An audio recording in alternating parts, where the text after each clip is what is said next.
I would like to compliment the Writers Institute for having the foresight to have Michael Wolff here on a day when it is going to be great to hear from one of the nation's preeminent Trump watchers, a day when the 45th president was at the center of the action in both New York City and Washington, D.C.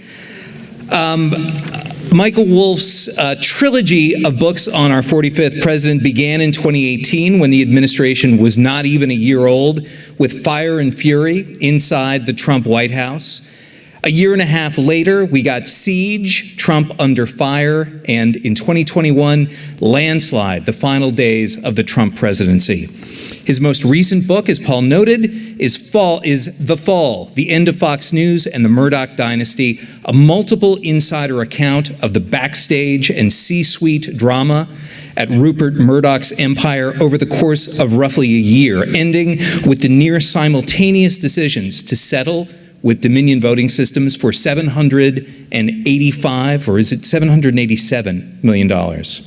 I'm not, is it 5? Okay, all right. When you're talking big numbers like that, what's 2 million between friends? And simultaneously part ways with Tucker Carlson, at the time the network's biggest star. Justin Peters' review of that book in the Washington Post noted that Wolff, and I quote, harbors no qualms about consorting with some of America's worst people, nor about burning them blithely in the service of his narrative. Michael Wolff is a son of New Jersey who, perhaps similar to his fellow Garden State native Philip Roth, is both a lively chronicler of the establishment and someone eager to puncture its conceits and abundant appetites. Wolff published his first significant article in the New York Times Magazine 50 years ago this summer. Since then, his titles include 1998's best-selling Burn Rate, which examined the early changes the web was imposing on media, including Wolff's own startup. This perilous business landscape became the subject of his must-read columns for New York Magazine, Vanity Fair, The Hollywood Reporter, and other outlets, and was the backdrop for 2004's Autumn of the Moguls and 2005's The Man Who Owns the News, his first look at Rupert Murdoch and the empire he built. Those looking for a Whitman sampler of Wolff's work would do well to check out his 2021 collection, Too Famous: The Rich, the Powerful, the Wishful, the Notorious, and the Damned. Please join me in welcoming for his inaugural visit to the New York State Writers Institute, Michael Wolff. So backstage, we discussed, what do we discuss first, Fox News or Trump? We voted for Fox News. We will get that out of the way in about 10 minutes or so, and then we will move on to Trump, I promise you.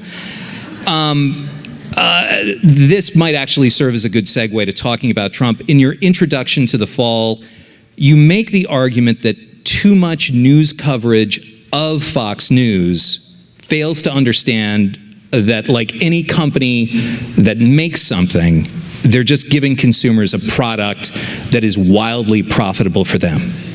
That it is a stimuli box like any other business. They are making a product that everyone loves. Yeah, I mean, I would say, I think if you hit the bottom. There you go.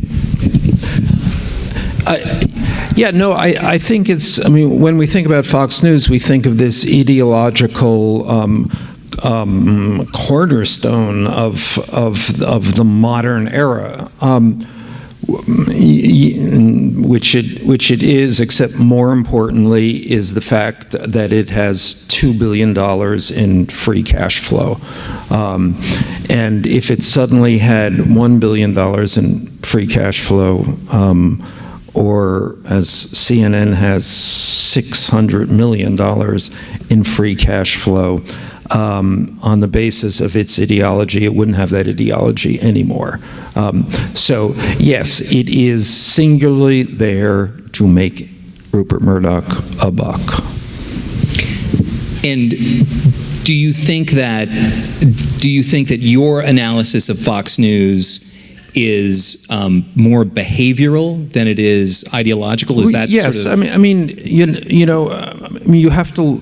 You should be looking at Fox News as we look at the television business, and the television business is run by concerns about ratings, which is concerns about money, which is concerns about ego. And concerned just about airtime. That's what happens in a television news network. Who gets on the air? How do you get on the air? How much airtime do you get? And people will kill for that, and literally do anything.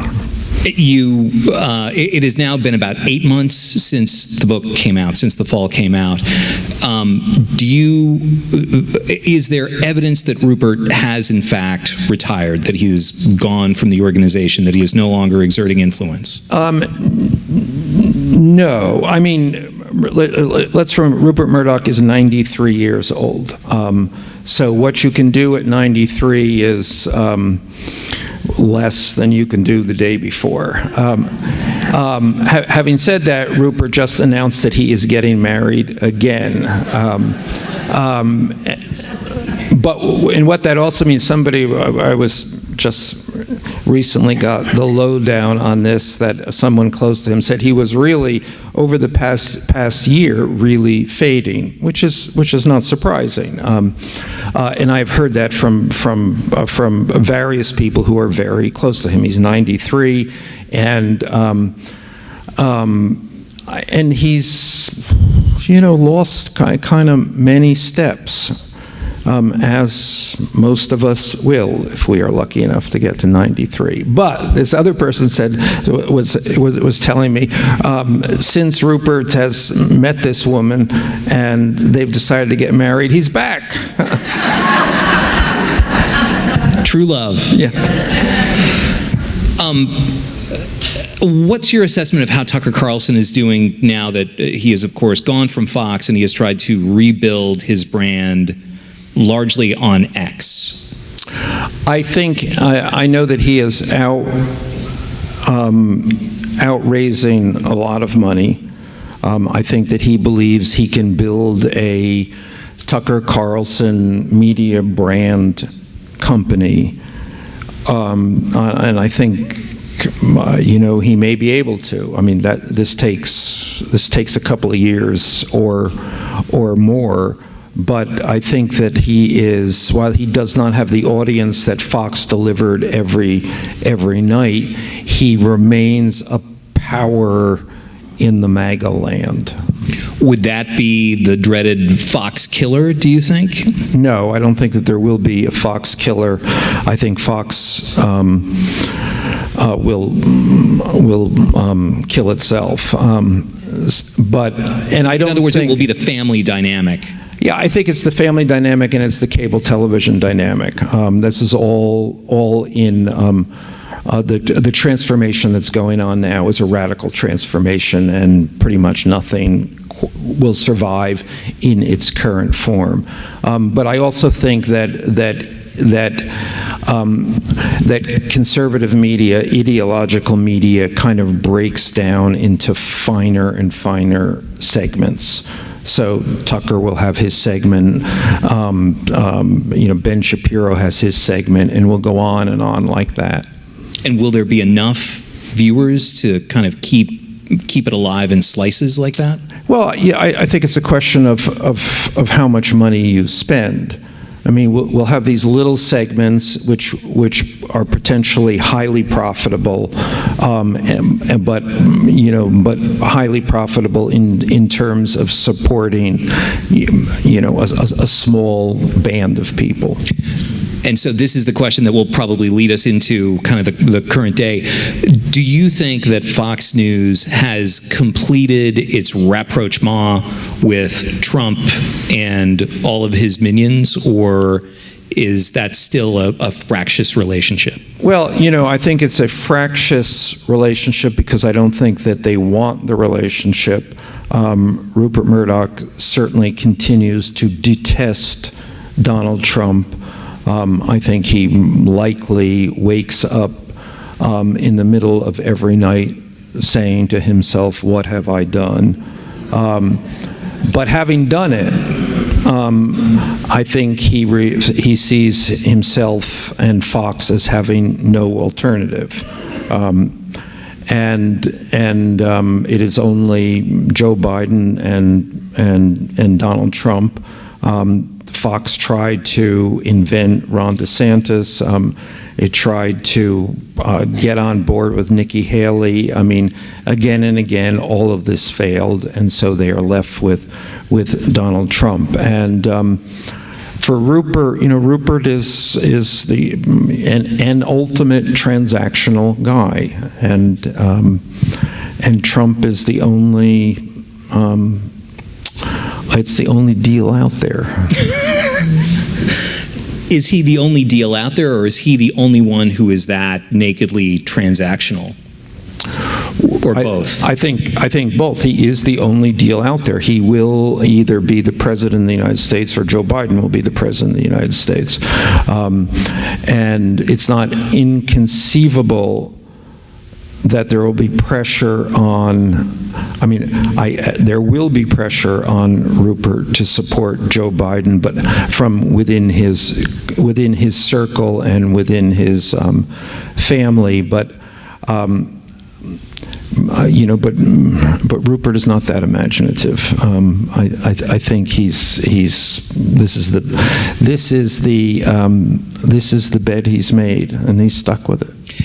You have gone into great detail in both of your Murdoch-focused books on the tension within the family, that there are elements within the family that hate Fox News, that view it as something that is bad for democracy, probably bad for humanity, but at the same time they do not have enough kind of coalition power within the business right now to make a serious change. It's slightly more complicated than that. Yes. Rupert, as long as Rupert lives, he holds 100% of the voting power.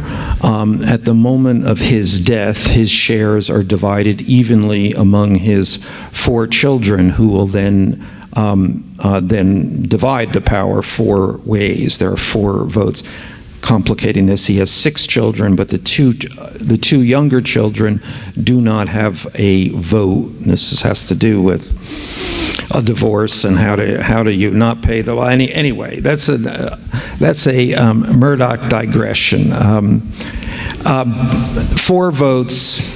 One of those votes is held by Lachlan Murdoch, who is now the CEO of the company, but the 3 other votes are held by his brother, who mortally hates him, and his 2 sisters, who don't hate him but do hate Fox News. The likely outcome is that Lachlan will not be the CEO shortly after his father's death. What happens to the company, though, is unclear. His brother James has vowed to take over Fox and make it a force for good, air quotes. It's almost impossible to imagine. It is. Have you asked him what that looks like? Yes, James ran Sky News in the UK, and Sky News in the UK under his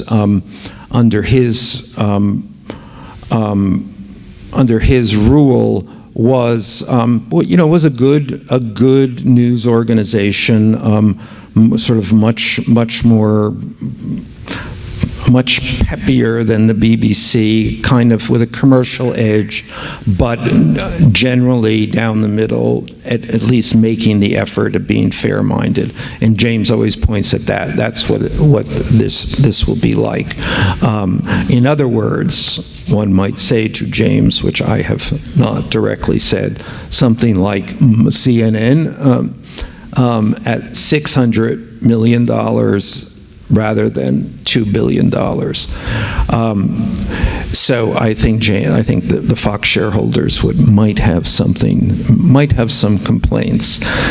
Therefore, the probably more likely outcome is that the family says, life is too short. Let's get rid of it, sell it, spin it off, let it be someone else's problem. So shifting to Trump kind of more centrally, I'd ask you to kind of diagnose what can kind of feel like a kind of modern media malady, the problem of too much Trump, today being kind of an extreme example. 3 hours of Supreme Court argument about his absolute immunity claim, overlapping with the testimony in the Manhattan trial. These are absolutely important stories without a doubt, but are there perils to the media kind of reaching what we might call peak Trump? Well, I know. I actually think it's probably the opposite condition. Trump is what keeps the media in business right now. Without Trump, and in the months where there has been a kind of trough of Trump news, it's been tough times. So I think everybody is in the media business is delighted he's back. When has he ever been away, though? That's the thing. I mean, I feel like he has, maybe with the exception of a couple of months in 2021, it feels like he's been on stage. That's about it. I mean, when after January 6th, when there was this general feeling that he was over, and he retreated to Mar-a-Lago, and I think that he was actually uncertain about what he was going to do, and he had nobody around him and no organization, and a lot of people began to think, well, he's gone, and and that's Ron DeSantis and whatever that dream was. But you're right, that certainly didn't last very long. But then at the same time, we hear about news avoidance, the idea that people are just are switching off, whether it's getting off of social media or they are burnt out on the constant drumbeat. I think it's kind of baloney. I mean, you don't buy that? I mean, I think that there is media avoidance, for a lot of reasons, because there are so many other options and alternatives. But the one thing that does have any hope of bringing people back to relatively traditional media is Donald Trump. Can you expand upon that a little? Well, I'm especially interested in your answer. Yeah, because Donald Trump is a performance act. I mean, just compare Donald Trump to Joe Biden. Who would you want to watch? Trump, and let's go back to remembering who Trump is, which is incredibly important to understanding where we are. Donald Trump is principally the most success he has ever had in his life is as a reality television star. For 14 years on a reality show that was sometimes absolutely at the top of the ratings, but always somewhat near the top of the ratings. And what do you learn as a reality television star? There's really only one lesson: conflict, conflict, conflict, conflict. The more conflict you produce, the more viewers you get, the more you hold their attention. And that has basically been his political strategy from the very beginning. Do you think this nation runs the risk of ever having a boring, normal president again for that very reason? It's serious. Had a boring, normal president for the past 4 years, and so I guess we're at an inflection point. If the country votes for the boring, normal president again, well, then we'll say, well, maybe that's not a bad formula. If he loses, then all bets are off. So the central narrative, I'm jumping ahead in my questions because I think this might be a good time to drop this one in. The central narrative throughout your 3 books on Trump's White House is that it was a chaotic, shambolic mess that left behind a great deal of wreckage. Is that fair? It was certainly that it was a chaotic, shambolic mess. Yes. I think the wreckage that it left behind is an interesting but debatable point. I mean, one of the arguments that I think that you can make is that Trump in the White House and Trumpism in general has produced very little effect. The policies that came out of the Trump administration were basically standard issue Republican conservative policies. They would not have looked much different if Ted Cruz had been president, or Marco Rubio had been president, or any other Republican had been president. So what did Trump himself cause to be accomplished? There's not a straightforward answer there. Just to be clear, you're not saying that there weren't impacts of that. I think obviously anybody who thinks that the overturning of Roe v. Wade was significant, that was significant. You're saying, hey, that's what you were going to get if any Republican had been elected when 3 seats came up on the Supreme Court. Completely. Okay. And most of the policies came out of Congress. They didn't come out of the White House because it was a chaotic, shambolic mess. So it was really Mitch McConnell, from any kind of policy point of view, who was in charge rather than Donald Trump.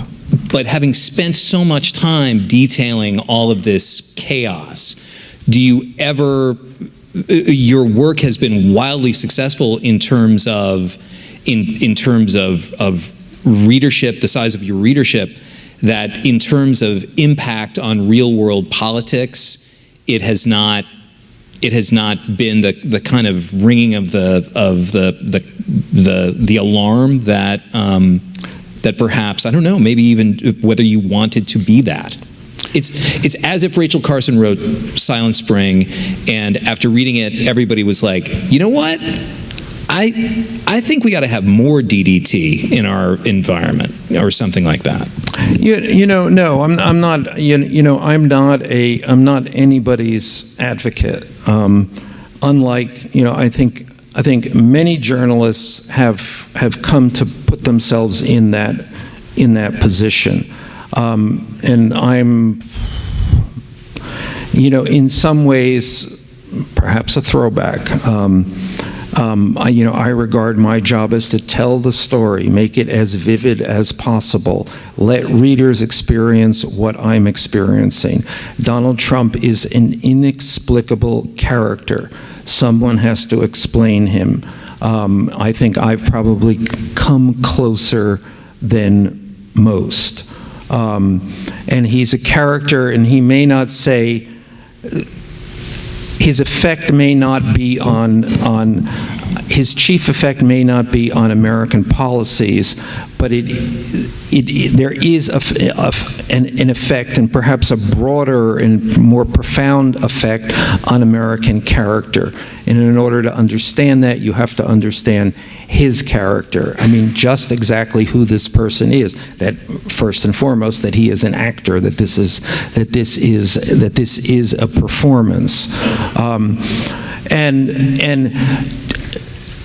And to show the details of how he gets to be who he is, how he yields through this atmosphere, is the thing that I bring to the party. What do you think his impact on the national character is then?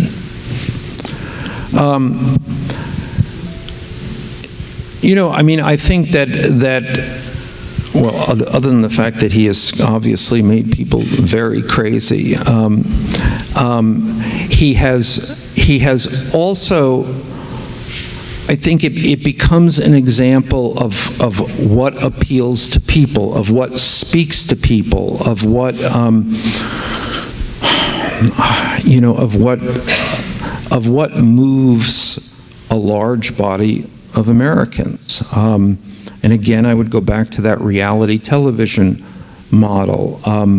But I would also go to the fact that, to go to a Trump rally, the New York Times reports always that these rallies are dark places, threatening places. Well, I've been to these rallies, and everybody is having a great time. So it's a kind of that fundamental question. Democrats have to really work hard to get 500 people in a room. Trump barely has to do anything to overnight put 20,000 people in a stadium. What does that say? What does that say about politics? What does that say about character? What does that say about delivering what your audience wants? Okay, so bringing it up into the present day, you have been watching the first 3 days? 3 days, yeah, we skipped Wednesday, of Trump's trial in Manhattan. Week and a half, because there was last including week was, the jury selection. Yeah, I've been there every day except today, because I'm here. So none of us, I assume, have been in the courtroom like you have. What has it been like to see Trump, as you say, a fantastic actor, relegated to the role of supporting player? Because he is working in gestures, he is working in kind of mumbles while he's inside the courtroom. Well, correct? it's a, people in the Trump campaign often refer to the split screen reality. Part of that is this incredible electoral victory, a sweep through every primary state save Vermont. Really a skipping to the nomination. And yet at the same time, 4 indictments, 2 other trials, one which cost them $83 billion or $88 billion, and the other million, the other 487, whatever it is. And yet at the same time, this incredibly good political fortune. So those are 2 split screens which are very hard to reconcile. His other split screen, now he sits in this courtroom in Manhattan, this incredibly dingy courtroom. It's freezing. And you think, what is this place? I mean, it's filled with cables hanging everywhere. And he's under arrest. He's trapped. He has to be there, and he has to listen to this fundamentally humiliating testimony. At the same time, he leaves the courtroom, goes into the hall, and there are cameras there, and then he speaks to those cameras, and he tells the story of his victimization, of the district attorney in New York and the government in general, and Biden in particular, doing this to keep him from being president, your president. You want to vote for me, but they're trying to take that away from you. So we don't know now which is more powerful. He may be convicted in New York, and that at the same time might elect him president. In other words, what is going on inside the courtroom is narrated by people who are largely writing things or talking about it on cable news, while Trump can, as he is walking in and walking out of the courtroom, deliver 2 monologues a day. Yeah, so I mean, it might be who is the more powerful narrator here, the New York Times or Donald Trump. The first prosecution witness is, of course, David Pecker, a name that I think we can agree is, if a screenwriter used that name, they would send it back. Yeah, no, and he looks like a 70s porn star. I mean, I've known the guy for many, many, many years. You have? And yes, Yeah. and I am I've known a lot of sleazy people. I mean, I may have cornered the market, but he is beyond even the sleazy people who I have known. So this is not like a revelation like, my God, my friend David, I can't believe I'm hearing this for the first time. No, oh my God. I mean, this is really the bottom of the barrel, yes. So what are we to make of the fact that a president who has derided journalists as fake news was quite literally in a business relationship with the National Enquirer, with David Pecker? Is Pecker an outlier, an extreme example of the sort of this transactional relationship? Yeah. that Well, Trump I mean, has, yeah. or- I mean, this is David Pecker is completely exceptional. I mean, we're talking about the lowest low of American publishing.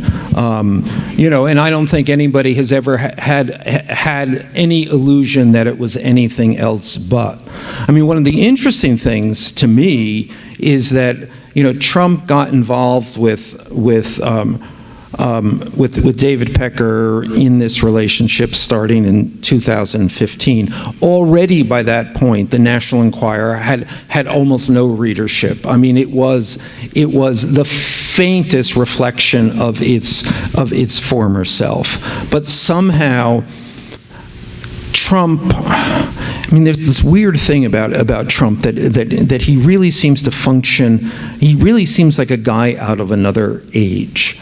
And especially out of another media age. I mean, recently I know that he kind of stopped everything to give an interview to Time magazine. Time magazine barely exists anymore, but in his mind, to be on the cover of Time magazine is still as it was in 1975. What do you think a second Trump presidency would look like? And then the follow-up question is, do you think you would be able to kind of penetrate it in the way you were even for the last of the trilogy for Landslide, where they knew when you called, they were on notice of what you were up to? I mean, it's one of the charms of Donald Trump that if you are interested in him to the extent that he is interested in himself, even if that's negative interest, because it doesn't really matter, he's perfectly happy to have you come in. I recently said to one of his people, I said, okay, and these guys, are still talking to me after so many years. After so many years, we've actually become kind of friends. But I said, okay, listen, what happens if he wins? And this person said, well, you probably become the ambassador to a small country.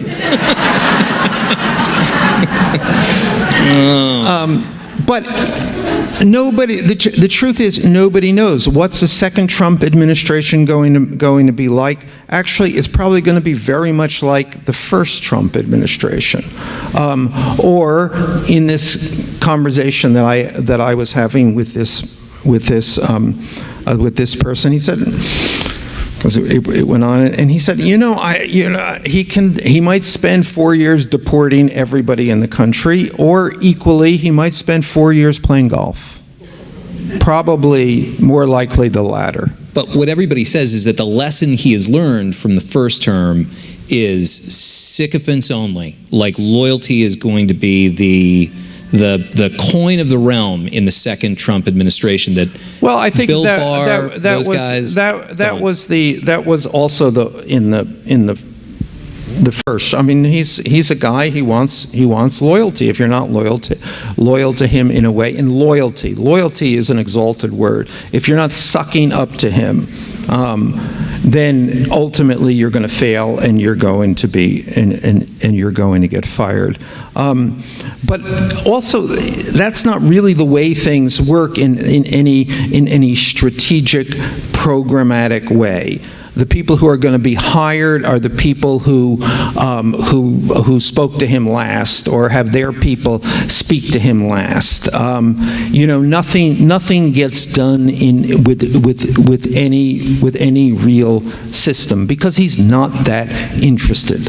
He's interested in what's in it for me. He's not interested in what's in it for health and human services. I've got 2 or 3 more questions, and then we will be taking questions from the audience, and we have microphones that are set up in both of these aisles here, so maybe in about 5 minutes if you want to start to line up. In these books and others, you frequently depend on single source accounts.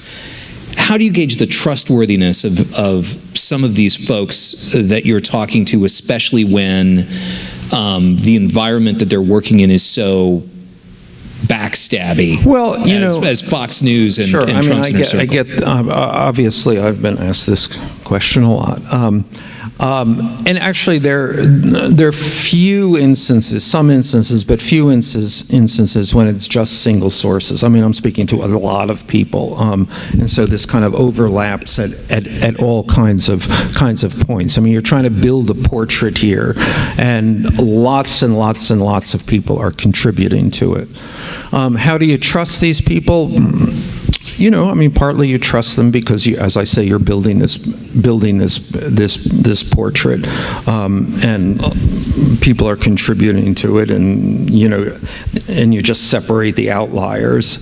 But the other thing is I know these people. I mean, I've written a lot of words now, and so the people who are reliable, and there have been some people in some instances that prove not to be reliable. Well, you get rid of them, and you continue on with at this point the people who brought you.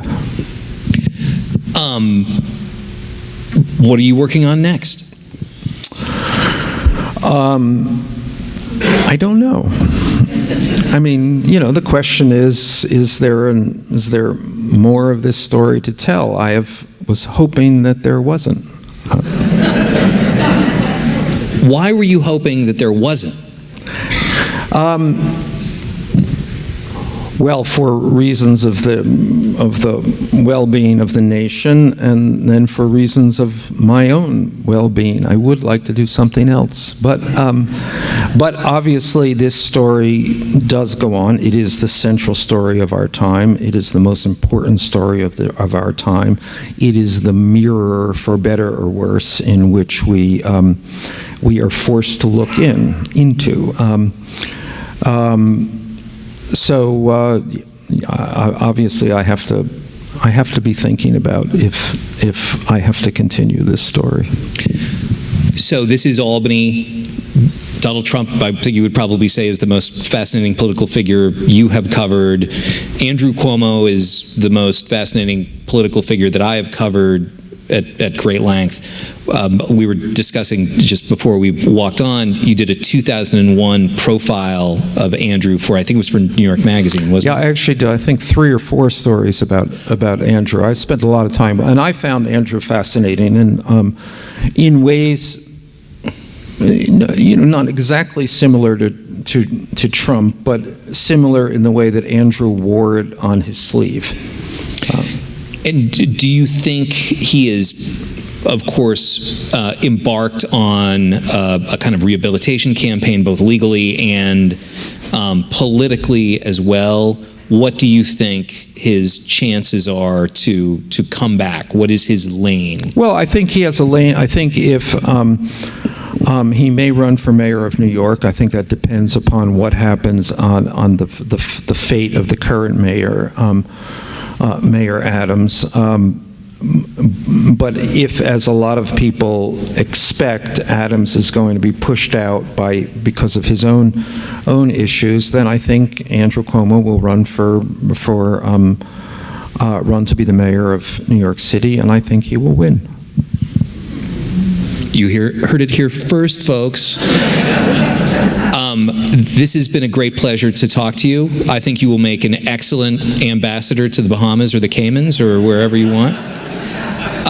With that, I would be happy to turn it over to the audience. I would just ask, please keep your questions short and to the point. I think we have a couple of people standing up, moving towards the mics now. So, sir, go ahead.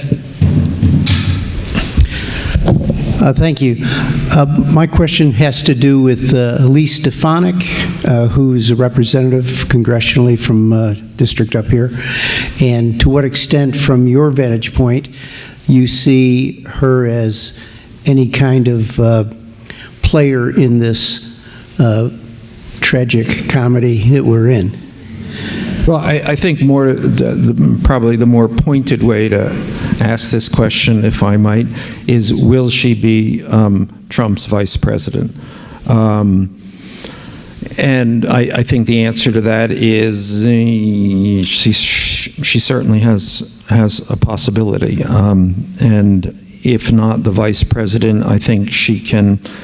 She has a lot of options in the next Trump administration, if there is such a thing. Who would you put sort of in the top 3 or 4 candidates to be VP based on what you've heard or just observed? I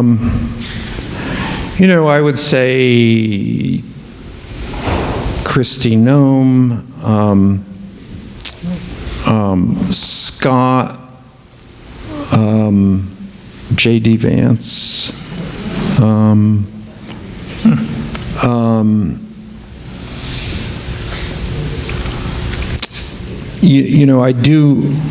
I do know that up until really just a few weeks ago, Trump was very focused on RFK Jr. Couldn't get it out of his head, kept bringing it up with everyone. Trump Kennedy, kept saying Trump Kennedy. And I only think that has stopped because the RFK Jr. people said not going to happen. But otherwise, to Trump, that was a brand, Trump Kennedy. Sir. Looking ahead a few decades, or maybe not even that far, do you think it's inevitable that historians are going to refer to our time as the age of Trump? Yeah, I guess so. It is the age of Trump. I mean, in the age of Trump, which has gone on for a remarkably long time now. I mean, somehow, and this is not. I mean, this is kind of exceptional. He was defeated and managed to keep himself politically alive in 4 years out of power. Yes, sir. My question is, would you say anything about Truth Social and what's going to happen with that? I understand he's raising money off of it. Just an amazing story. I mean, amazing. I mean, you have to understand on Truth Social that no one is on Truth Social except Donald Trump. I mean, it's just crickets there. A social network of one. And then it becomes this kind of this weird legal way to give Donald Trump money. And so I guess, if anyone wants to speculate, I mean, if Donald Trump becomes the president of the United States again, this could be a very valuable company. Really, just take you just to the way every foreign government in the world that wants to influence Donald Trump can just buy sponsorships on Truth Social, and they can advertise to one. But of course, that's not radically different from the Trump organization. I mean, the Trump organization was, of course, pre-existing, and it actually had a product Fox. You could buy a golf club membership, you could stay at the hotels, whereas this is social media, what is just as ephemeral as can be, right? Yeah, no. I mean, the Trump Hotel actually worked like that, but then Trump Hotel actually had kind of costs. This is the social media. You have a business which really has no cost because it has no business. It just has the pretense of it, and just a way to give Donald Trump some money. Yes. Who close to him or around him, or is it one person or several people or the media, has the most influence over himself? I think it's fundamental to the Donald Trump character and the way he the way he yields through this atmosphere. He doesn't listen to anybody. In a way, he's literally incapable of listening to someone. It's just when you're with him that the talk just doesn't stop. It's all broadcast. And so influences are not like other people are influenced. The idea that he would take someone's counsel is kind of nearly anathema to him in the way he conducts himself. The idea that someone could come in and make a pitch, explain something, PowerPoint, really doesn't happen, never happens. So I would say, at various points, somebody might have his ear for 10 seconds, and they might, in that moment, be able to say something that would influence him for the next 10 seconds. But that's about as good as you're going to do. Yes, sir. You spent some time early in the hour talking about Rupert Murdoch, his media empire, and the relationship and tensions between and among Murdoch's children, and how that's likely to play out, in the coming years. Could you spend a moment or two just flipping the camera around and talking a little bit about Donald Trump and his children, and perhaps tensions there, between the children and the father, amongst the children themselves, and how is that playing out, and what's likely to happen going down the road? Thanks. I would just make the comparison. Rupert Murdoch, for as odious as he might have been in many situations, is a good father, or a recognizable father. He cares about his children. He worries about his children. It causes him incredible pain when his children, don't seem to pay attention to him or don't seem to love him. Which is in contrast to Donald Trump, who I swear to God, I don't think he gives a shit about his children. That's so grim. It really is. I think we'll take these two questions over here, and then that might be it. So, ma'am, go ahead.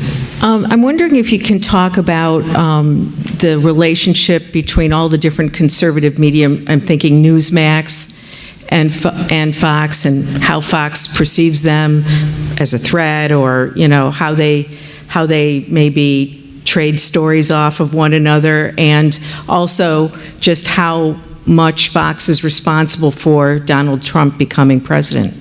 Well, let me just be, I think Fox has a central role in Donald Trump becoming president. Fox gave him the airtime to essentially have political opinions, to become a person you might turn to, or the Fox audience might turn to, with a man with political opinions instead of a man who was essentially just a reality star. And then, of course, during the during the 2016 campaign, almost everybody fell in line, and they were the Donald Trump party, and they became the Donald Trump. They became the mouthpiece of the MAGA movement. And then in the White House, personalities at Fox became, speaking of advisors, the most important. To the extent that there were advisors in the White House, they were Fox News stars. I think Sean Hannity has spent certainly as much time as anyone in the White House, in Trump's White House,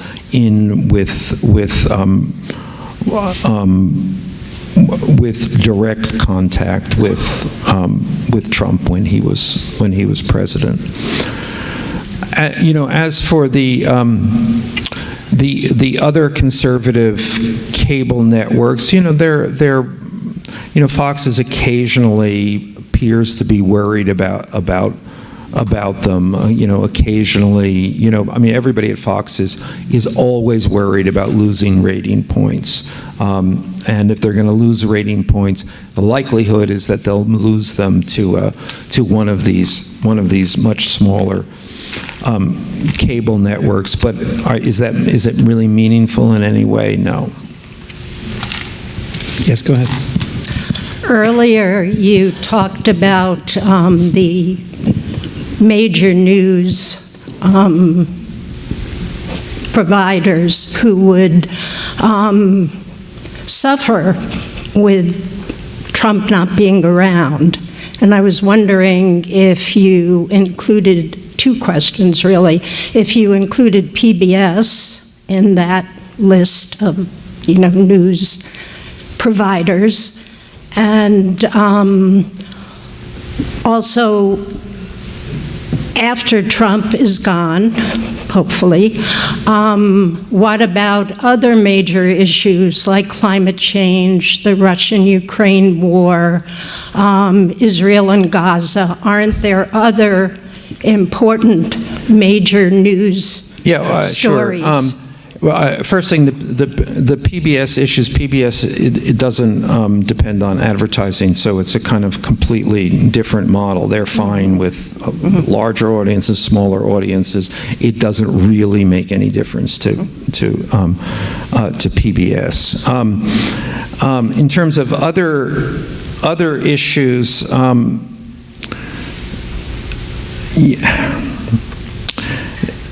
these are kind of apples and oranges here.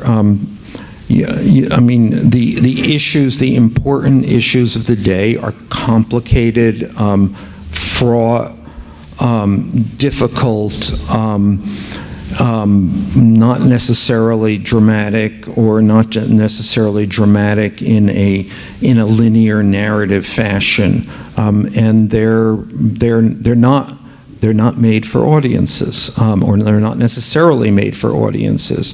Trump is made for audiences. He delivers, again, 14 years as a reality star. He is entirely shaped to speak to his audience, to draw an audience, to hold that audience's attention. So for news media, it's a gift. News itself for news media is a more complicated undertaking. Do you have a very quick question? Yes, Okay. it kind of borders on what you just said. If indeed he draws an audience as a once popular TV star, and if he took off that mask of an actor, what might be behind that mask? I think the truth is that by now, after all these years, more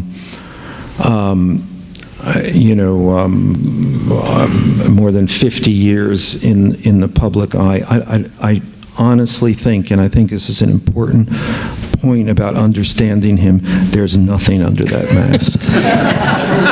It's the John Updike line, fame is a mask that eats into the face, and he's been famous for the last 50 years, right? Yeah, I would say no internal life whatsoever. Yeah. All right. If you have a book. Yes.